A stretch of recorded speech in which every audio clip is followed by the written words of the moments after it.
തിരുക്കരത്താൽ വഹിച്ചു എന്നെ തിരുഹിതം പോൽ നടത്തേണമേ.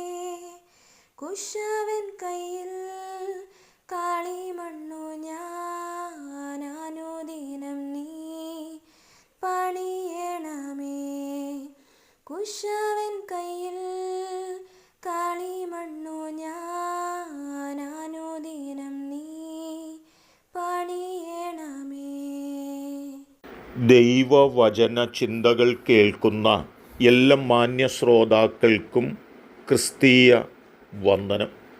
സദൃശ്യവാക്യങ്ങളുടെ പുസ്തകം 7-ാം അധ്യായം 25-ാമത് വാക്യത്തിൽ നമ്മെ ഓർപ്പിക്കുന്ന ഒരു പദം തിന്മയ്ക്ക് മനസ്സ് ചായരുത് എന്ന വാക്കാണ്.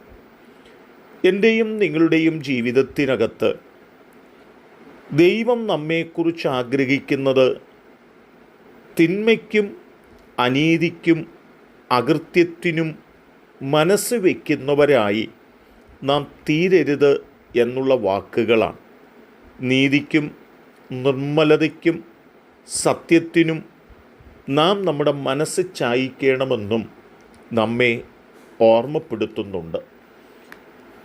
തിന്മയ്ക്ക് നാം മനസ്സ് വയ്ക്കുന്നു എങ്കിൽ അത് നമ്മെ നാശത്തിൽ എത്തിക്കുമെന്നും നന്മയ്ക്ക് മനസ്സ് ചായുന്നു എങ്കിൽ അത് നമ്മെ അനുഗ്രഹത്തിൽ എത്തിക്കുമെന്നും നമ്മെ ഓർമ്മപ്പെടുത്തുകയാണ്. ഉൽപ്പത്തി പുസ്തകം 44-ാം അധ്യായത്തിലേക്ക് നാം കടന്നു വരുമ്പോൾ ദേശം മുഴുവനും ഉണ്ടായിരിക്കുന്നതായ ക്ഷാമകാലത്ത് മിസ്രൈമിൽ മാത്രം ഭക്ഷ്യസാധനങ്ങൾ ഉണ്ട് എന്നിരിക്കെ യോസേപ്പിൻ്റെ സഹോദരന്മാർ മിസ്രൈമിലേക്ക് ഭക്ഷ്യസാധനങ്ങൾ കൈക്കൊള്ളേണ്ടതിന് കടന്നു വരികയും കടന്നു വന്നിരിക്കുന്നത് തൻ്റെ സഹോദരന്മാരാണ് എന്ന് തിരിച്ചറിഞ്ഞിട്ട് യോസേപ്പ് അവർക്കാവശ്യമുള്ളതായ സാധനങ്ങളെല്ലാം നൽകുകയും ഒപ്പം അവർ കൊണ്ടുവന്ന ചാക്കിനുള്ളിൽ തന്നെ അവർ കൊണ്ടുവന്ന ദ്രവ്യം വെക്കുകയും ഒപ്പമായിട്ട് ആ ചാക്കിൻ്റെ വായ്ക്കൽ പാനപാത്രം കൂടി വച്ച് കൊടുത്തയക്കുകയും ചെയ്യുകയാണ്. 4-ാം വാക്യത്തിൽ വരുമ്പോൾ യോസേപ്പ് അവരുടെ പിന്നാലെ ആളിനെ അയച്ചിട്ട് നിങ്ങൾ ഈ തിന്മ ചെയ്തത് എന്തുകൊണ്ടാണ് എന്ന് ചോദിക്കുന്നുണ്ട്. യഥാർത്ഥത്തിൽ അവർ ഒരു തിന്മയും ചെയ്തിട്ടില്ല എങ്കിലും അവർ തിന്മ ചെയ്തവരാക്കപ്പെടുകയും ആ തലത്തിൽ അവരതിൻ്റെ പരിണിത ഫലങ്ങൾ അനുഭവിക്കുകയും ചെയ്യുന്നുണ്ട്. ഇവിടെ തിന്മ എന്നുള്ളതായ വാക്കിനുള്ളിൽ അത് നമ്മെ വേദനകളിലേക്കും ബുദ്ധിമുട്ടുകളിലേക്കും കഷ്ടതകളിലേക്കും കൊണ്ടുപോകുന്നതാണെന്ന് നമ്മെ ബോധ്യപ്പെടുത്തുകയാണ് ചെയ്തിട്ടുള്ളത്. എന്നാൽ ഉൽപ്പത്തി പുസ്തകം 39-ാം അധ്യായത്തിൽ വരുമ്പോൾ യോസേപ്പ് മിസ്രൈമിൽ ആയിരിക്കുകയും ഏറ്റവും നല്ല നിലയിൽ തൻ്റെ ജീവിതം മുൻപോട്ട് കൊണ്ടുപോവുകയും ചെയ്തുകൊണ്ടിരിക്കുന്ന സന്ദർഭത്തെക്കുറിച്ച് ഓർമ്മപ്പെടുത്തുന്നുണ്ട്.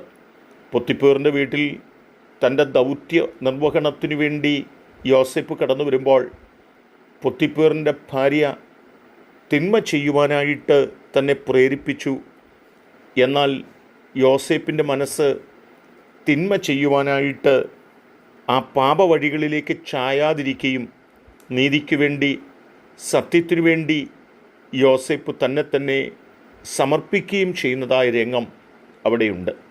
തിന്മ ചെയ്യാതിരിക്കാൻ നോക്കുന്ന, തിന്മയിലേക്ക് മനസ്സ് ചായ്ക്കാതിരിക്കാൻ നോക്കുന്ന യോസേപ്പും വളരെ വേദനകൾ അനുഭവിക്കേണ്ടി വന്നിട്ടുണ്ട്.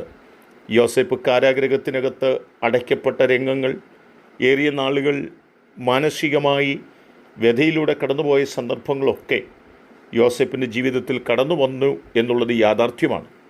എങ്കിലും താൻ തിന്മ ചെയ്തിട്ടില്ല എന്ന് പിന്നത്തേതിൽ ബോധ്യപ്പെടുത്തുന്ന തലത്തിൽ യോസേപ്പ് ആരാണ് എന്ന് മറ്റുള്ളവർക്ക് മനസ്സിലാകുന്ന തലത്തിലേക്ക് ദൈവം യോസേപ്പിനെ മടക്കി കൊണ്ടുവരുവാനും താൻ തിന്മ ചെയ്യാത്തതുകൊണ്ട് താൻ ദൈവത്താൽ അനുഗ്രഹിക്കപ്പെടുവാനും കാരണമായി തീർന്നു എന്ന് രേഖപ്പെടുത്തപ്പെടുന്നുണ്ട്.